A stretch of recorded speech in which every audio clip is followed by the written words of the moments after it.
You like data, don't you? I do, yes.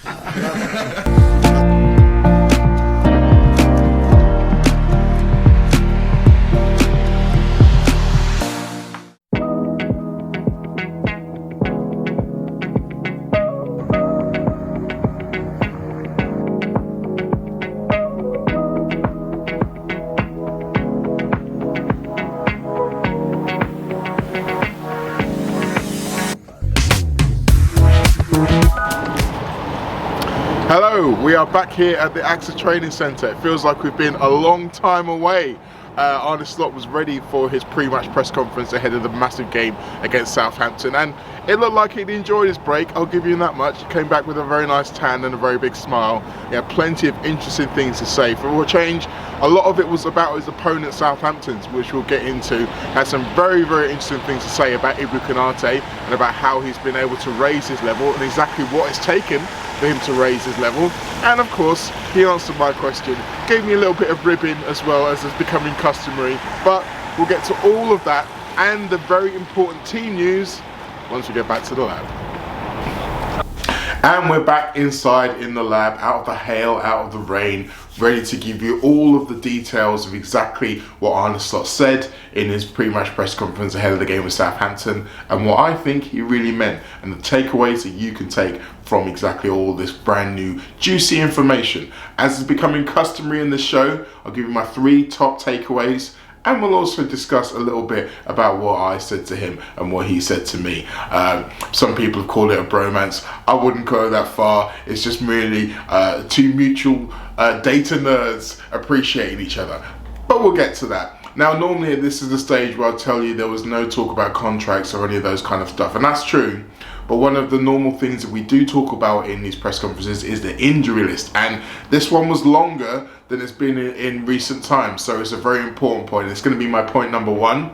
Some guys are back, some guys are not back. Now, Virgil van Dijk left the Dutch international camp early, and there were fears, because it was medical reasons, there were fears that he'd actually had some kind of knock or a niggle or something.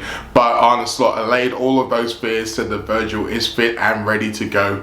He also said that Harvey Elliott was in full team training, which is great news. Now, those are the 2 who look like they are in contention to play against Southampton.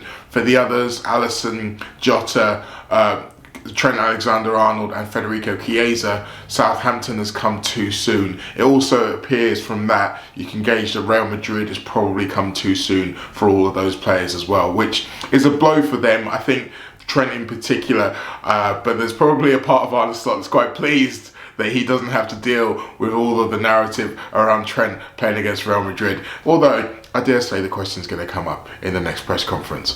But one thing he did say was that when it comes to injuries, the last part is the hardest part. So even though we've seen Alisson and all the videos of him getting back into training, and the hope was that he'd be back soon, it is really that last part, getting over the hump, getting into match fitness, that really holds a lot of players back. So we're going to have to wait a few weeks, but thankfully it probably won't be too long. I would say we'll be in the middle of December and we'll have most of, if not all of those guys back and ready. Chiesa was the interesting one for me though, because it appears like he might be involved in team training later today, so he might be the next one to come back into contention. And considering the vagueness and the mystery around his disappearance, or his injury issue should we say, it's actually quite encouraging to see that he might be on the way back. Okay, point number 2, Southampton. Actually quite a good side if you listen to Arne Slot. I know they are sitting at the bottom of the table, and I did write an article saying that we should probably rotate against them because they are at the bottom of the table and they're not playing very good football. Arne Slot's been a fan of exactly how Russell Martin wants to play. He mentioned the fact that he's enjoyed watching them when he's been doing his scouting missions, and when you consider most of the narrative around Southampton, particularly from a lot of the commentators, their style of play and the naivety involved in it has been thrown at them quite a lot. They're another one of those teams, I think of Norwich in previous years, and maybe even Fulham a couple of years back when they first came back, who have been kind of accused of this. Even Burnley under Vincent Kompany were accused of this, of trying to adapt a free-flowing football style that works well in the Championship into the higher level of the Premier League. And I think it's a little bit unfair, to be honest, because when you've been working really well on something, it's almost impossible to then get to a higher level and say, well, we're going to just scrap all that and we're going to go back to kick and rush or whatever it is that teams do. And I think there needs to be a little bit of balance between seeing what is and what isn't working and also understanding what got you there in the first place. Arne Slot also mentioned the fact that Southampton have given some of the big teams trouble, which is true. Man City only won 1-0 against them in the Etihad, and they took the lead against Arsenal away. So they have some good players and they have a bit of something about them. They've just maybe been a bit unlucky, which was similar to what we heard against Wolves, and where maybe some of us were expecting that game to be easier than it was. So perhaps we are going to have to expect another game that's a bit tougher than we expect, even considering the fact that, as I said, Southampton are bottom and really do look like at least 18th or 19th of the 20 teams, I would say. Next up, of course, was my question. Well, I say next up, technically it was the last question I was asked, but anyway, it's next up on our agenda at least anyway. Here it is. Hi, I wanted to ask you a little bit about set pieces. You've actually scored as many goals from opponents' set pieces as from your own in the league this season. And you're going up against a Southampton side who conceded a third of their goals from set pieces. So, considering the great delivery you can call on the team, the likes of Tsimikas and Robertson, two aerial dominant centre-backs in Konate and Van Dijk, and a pair of 6-foot forwards in Gakpo and Nunes, do you think this is an area you're looking to improve on? You like data, don't you? I do, yes. Last time you were the one that was telling me that we had 15 players for the national team. How was it this time? A few less. A few less, yeah. But again, I would say on par with everybody else. Okay. Change. Okay. Set pieces is something every team, every club at so many leagues at the moment is taking really serious. So that's what we do as well. I think we have great delivery. We have some players that can that are already quite tall and can jump really high. So yeah, we're trying to get the best out of that part as well, because I always say if a game is tight, a set piece can make a massive difference for you. And that's what we know, what we understand. What we do like till now is that we haven't conceded much in terms of set pieces, and that's also an important thing. So if we can score a bit more and keep the same and not conceding, then we're in a good place. Now, I have absolutely no problem with being called a data nerd. I'm just happy that the manager seems to recognise me, recognise my work, and I think it's a nice little break for both of us, considering most of the questions he asks are asked the things that maybe he doesn't want to answer in terms of the contracts and maybe injuries. He's alluded to the fact that he'd probably rather not talk about the specifics when it comes to players' injuries. But set pieces was an important question to ask him, because I think it's something that has kind of been an undercurrent throughout his time at Liverpool. The fact of how he deals with set pieces, how he talks about them as being things that are, when on the defensive side, they're almost impossible to stop. I think I've referenced this in some of my previous videos. Whereas on the attacking side, as I mentioned, we've got an embarrassment of riches in terms of tall players and great delivery, so we should be getting better at them. But he did mention that in tight games, they are vital in terms of being able to turn a game in your favour. And I dare say we might have a few tight games coming up. So keep an eye out, see if we're doing anything different. I didn't necessarily get the impression that he was thinking of doing anything weird or funky around set pieces, mainly just getting good players to get their head on good deliveries. And I mean, frankly, that's really all it needs to be.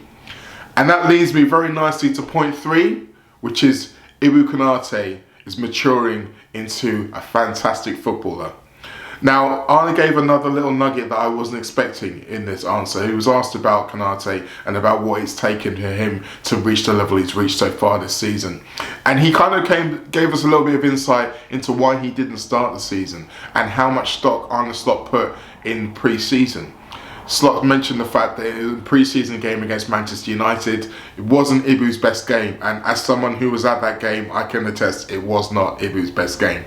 He gave him mitigation, of course, with the fact that he'd only just come back from the Euros, but it was a strange Euros for Ibou, because he didn't play. He was in the squad, he was around, he was doing all of the travelling, but he wasn't actually on the pitch that often. So it's a difficult situation where you've got a guy who doesn't have rhythm, but maybe is a little bit tired from the emotional expenditure of going to a tournament with a team. And that really didn't work in his favour in those early days, coupled with the fact that Jarell Quansah had started so well. But, as we saw against Ipswich, the change was made, and since then he hasn't looked back.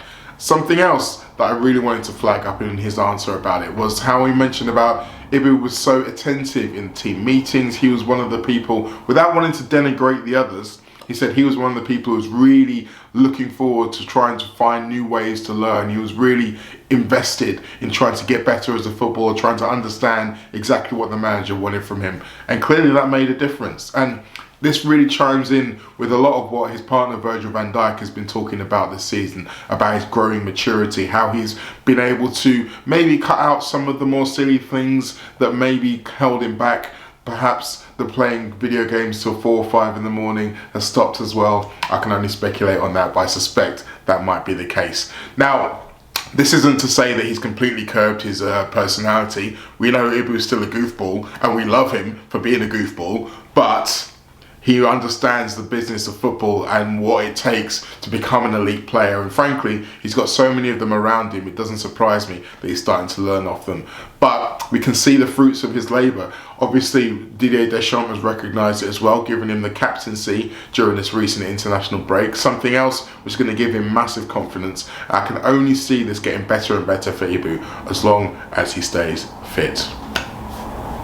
So, there we go. Those are the top 3 takeaways from Arne Slot's pre-match press conference ahead of the game against Southampton. I will be back here doing another one of these before the Real Madrid game, and because it's a European game, there'll be a little taster of the open training session as well. So prepare yourselves for another bumper show coming up on Tuesday. I believe it's Tuesday. Yes, it will be Tuesday.